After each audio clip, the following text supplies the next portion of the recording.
Today, we're going to show you everything you need to know to lift your Kawasaki H2 with the AGM Manual Jack Sport.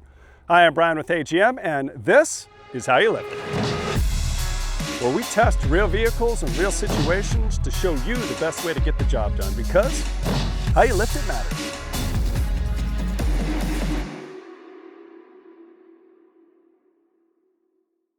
Trust me, it has happened more times than we care to admit. Nothing kills the fun faster than a simple trail fix turning into a whole new list of headaches. But it doesn't have to be that way. We build jacks that can actually help you with real trail problems. So today we're not going to show you just how to lift your H2. We're going to show you how to make the whole process a lot easier so that even a trail repair becomes just another part of the adventure. Let's get into it. Quick tip. If your car is drivable, try to get it off the trail and parked on a flat surface with no rocks, trees, or branches. That way there's nothing you're fighting with when you're doing the repair. And put that guy in park, and please, if you can, chock the tires for safety. All right, back to the show. First thing we're gonna do is pull the jack out of the quick clamps, and then we'll move the pad from the stored to the working position.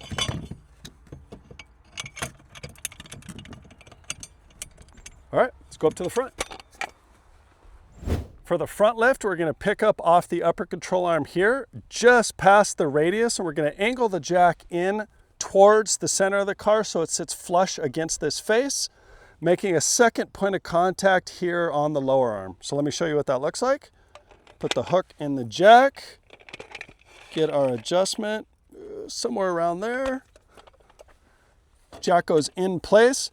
I have it all the way in with my second point of contact here. I'm gonna grab the arm there, and the jack is kind of parallel to this face on the arm. With it like that, I can lift.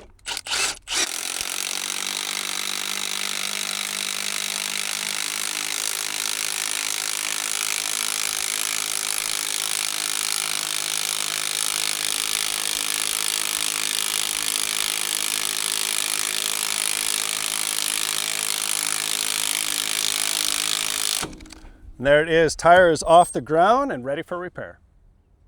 Quick tip, if you have a toolbox, a cooler, spare tire, maybe there's even a big log or a rock floating around, let's stick that under the car next to where you're doing the lift. That's a second point of contact. It's gonna add a little bit more safety, just in case something shifts, it doesn't fall all the way to the ground because that item is catching it. Give it a try, back to the show. For the rear lift, we're gonna pick up off the trailing arm just forward of the radius. What that looks like is just stick this guy in here. We're gonna get that nice and close. That way we're getting our 2 points of contact. Go ahead and lift.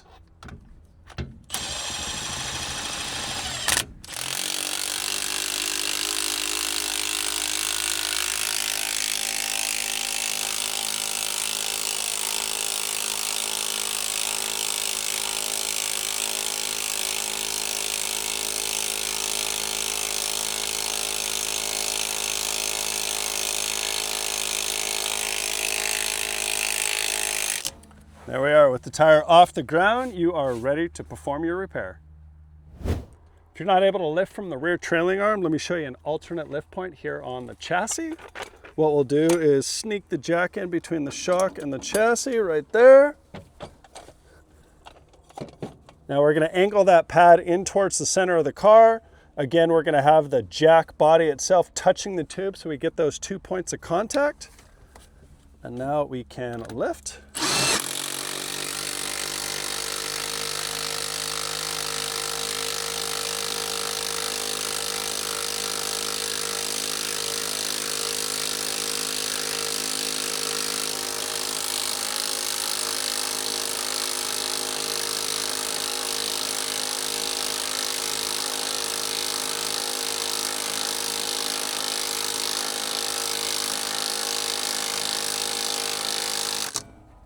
And there it is, tire is off the ground and ready for repair.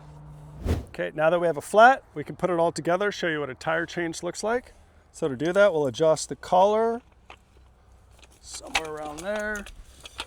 Stick that under the arm. We have our 1 and 2 points of contact just in front of the radius on the flattest part of the arm, and we can lift.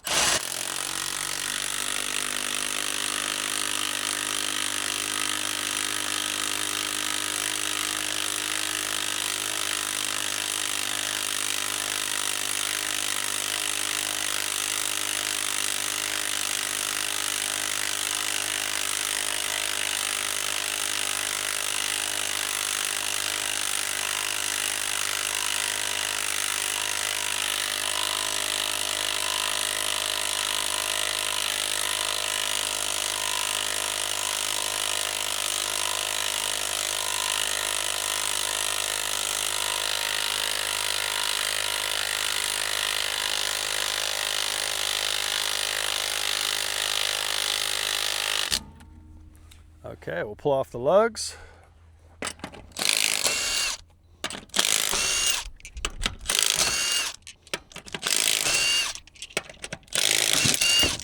All right, you'll notice I caught all the lugs. The reason we're doing that is we don't want any of these to fall in the dirt. If they do, there's a chance we can get dirt in the threads. When that goes back onto the stud, it could cause galling and damage your thread. So catch them if you can. If it does fall in, not the end of the world. We'll just knock that out, blow it out, make sure all the debris is gone. Then we're gonna stick these in a safe spot. We'll pull the wheel off and get a spare.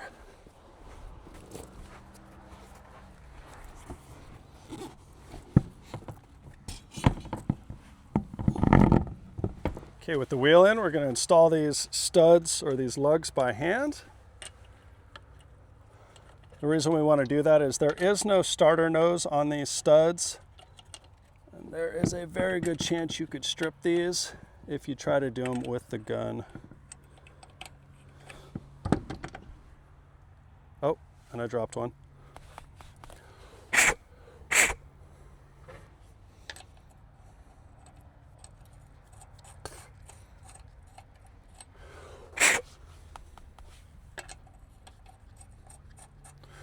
Okay, now an important part when we get to this point is we want to run that in a star pattern.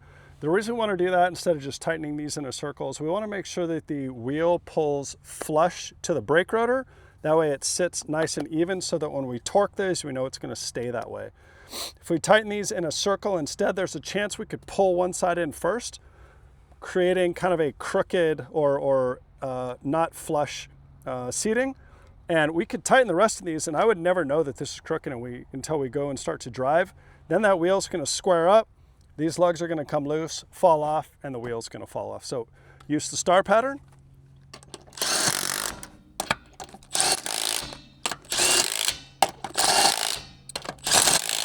Now at this point, if you have a torque wrench, go ahead and lower the jack down just enough for the tire to contact the ground. That way this isn't going to rotate, and you can torque these to manufacturer spec. We're out in the desert, we don't have a torque wrench, so I'm going to use the impact to run around these one more time to make sure they're tight. And since we're talking about the impact, on this lift, we chose to go with the smallest impact that you can use, just to show you that even this 3/8 compact impact wrench can work not only for lifting the car, but also for breaking these lugs loose. So if you do have a big 1/2 inch, by all means bring that. If you don't, smaller one's just fine.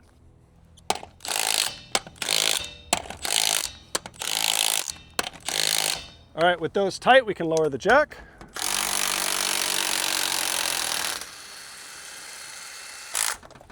And get back on the trail. And that is everything you need to know about lifting your Kawasaki H2 with the AGM Manual Jack Sport.